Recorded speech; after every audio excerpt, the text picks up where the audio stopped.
let's look at some of your super fun cells. Okay, I'm going to do this, and then we're going to write it down. Okay, let's get a bigger picture of the dog.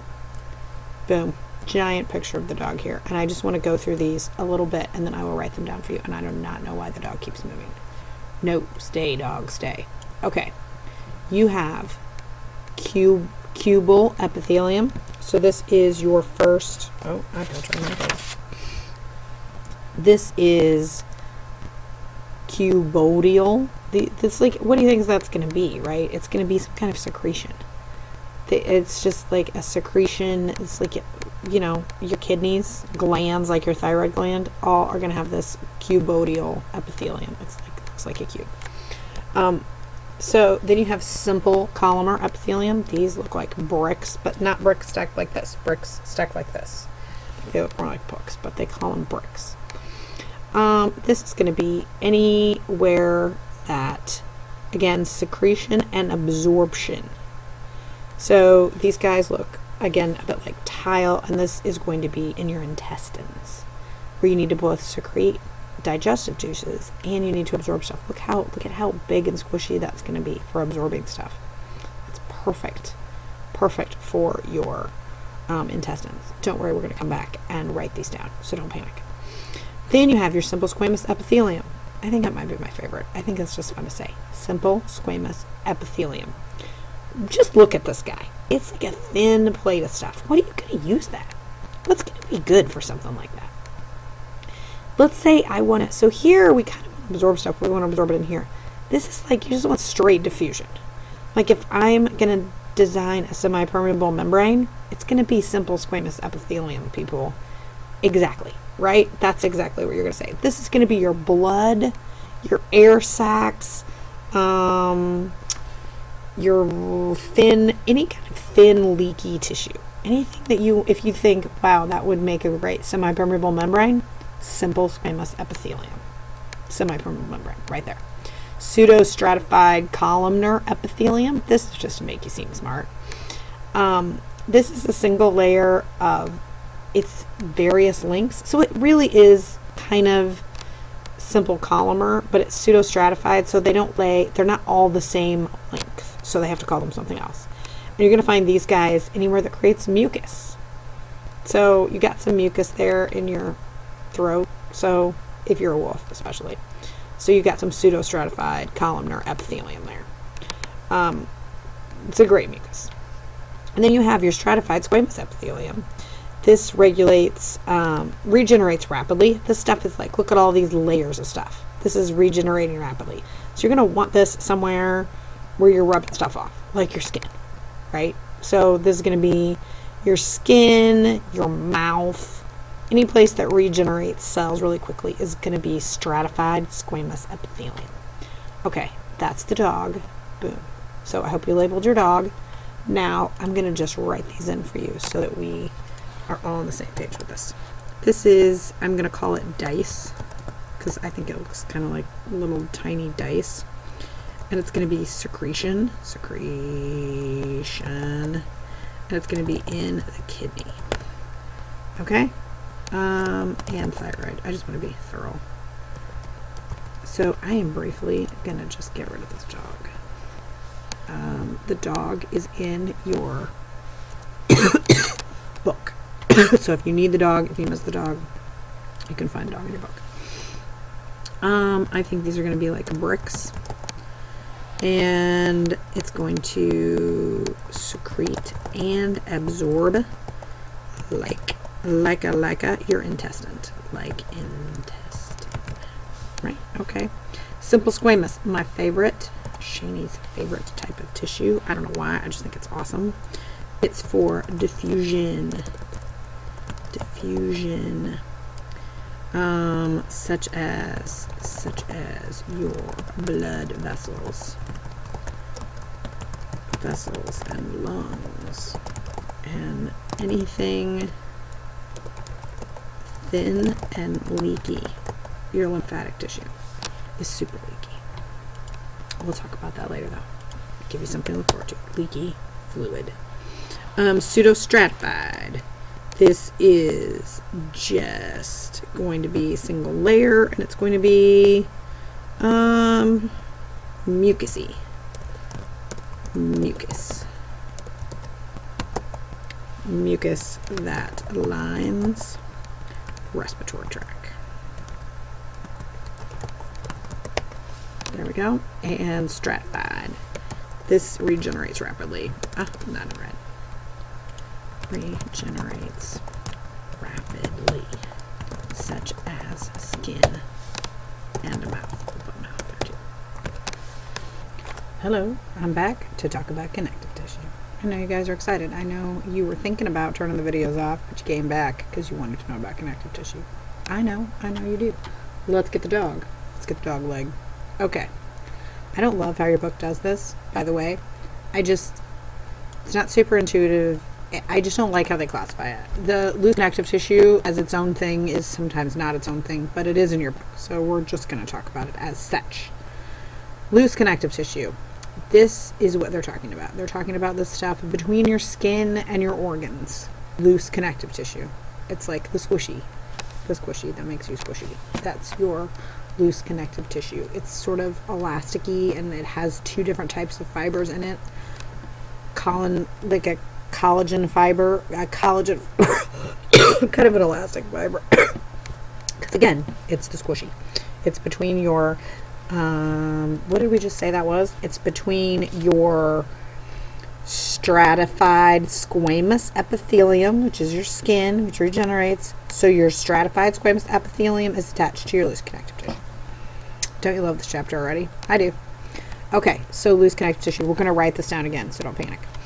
Fibrous connective tissue, dude, this is right there. This is your strong, flexible support material. This is going to be like the actual connective part to your muscle right there.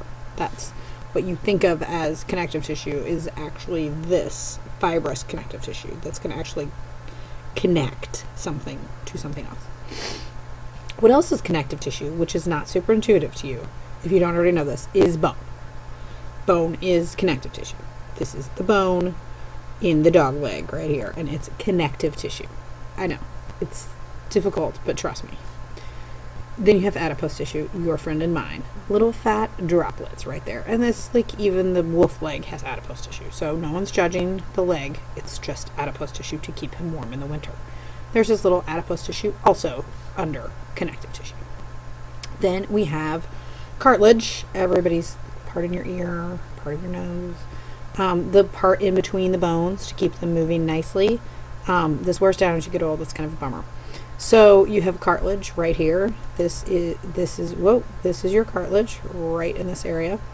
And you can see where it's pointing to in your book if you want to get out with the dog in the book. And we'll go over it in class a little bit.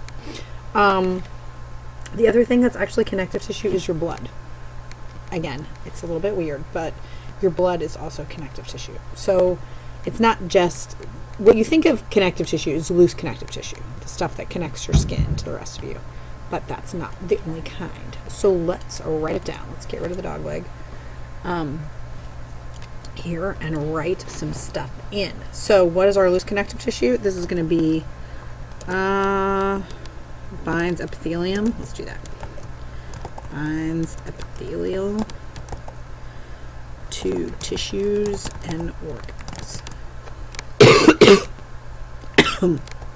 This is the most widespread of connective tissue.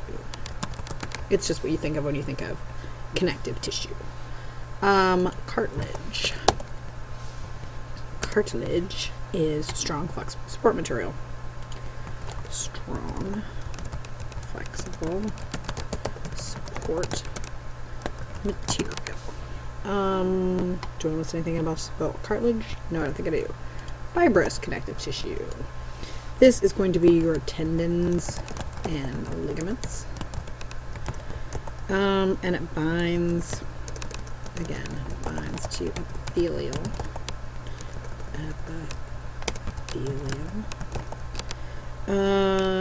To hold organs in place, which is super fun. I like my organs to be held in place. I don't like them just jostling around my body. Adipose tissue, which I also love, fat for insulation. Fat for insulation. That's what it's for. And fuel. Right. You gotta have extra fat in case there's some kind of famine. You don't want to die. Okay, blood. This is fairly, you should probably get this one. This is your blood cells and blood plasma. So that one's fairly intuitive, as is bone. You should know what your bones are. These are mineralized and form a skeleton. Sometimes I think you could do these without me. Okay, so if you didn't get this, you need to go back to your book and figure out where all these things go and what examples are, because that came from the dog a little bit earlier. Okay, muscle tissue. Let's talk about muscle tissue. There are 3 types of muscle tissue. Let me show you what they are. Maybe. I'm going to show you what they are. I gotta find, is there a dog? I think there's a dog. There it is. Of course there's a dog. Why wouldn't there be a dog? There's a dog. Of course there's a dog. And he's got 3 types of muscle tissue. Yes, he does. He's got skeletal muscle. This is super fun. I love skeletal muscle. It's so cool. These guys are stratified. They're also multinucleated, which is crazy. Because basically, this is one cell, and what happened is a bunch of baby cells came together, and they grew up to just be one big cell. Well, all the baby cells had their own nucleus, and so when they grew up to be one cell, now there's a bunch of nuclei. So they're multinucleated. They're striated, which they have these little stripes on them. And that's pretty much what you need to know until we get to skeletal muscles, and then you have to know a lot more about them. And then you have smooth muscles, just one nucleus here. Oh, I know what I want to tell you about skeletal muscle. Dude, this is voluntary. Like, you do this. You do this. These guys, smooth muscle, cardiac muscle, you're not doing it. They're doing it. They're doing things in your intestine. They're doing things in your heart. We're not going to talk a ton about cardiac muscle until we talk about heart.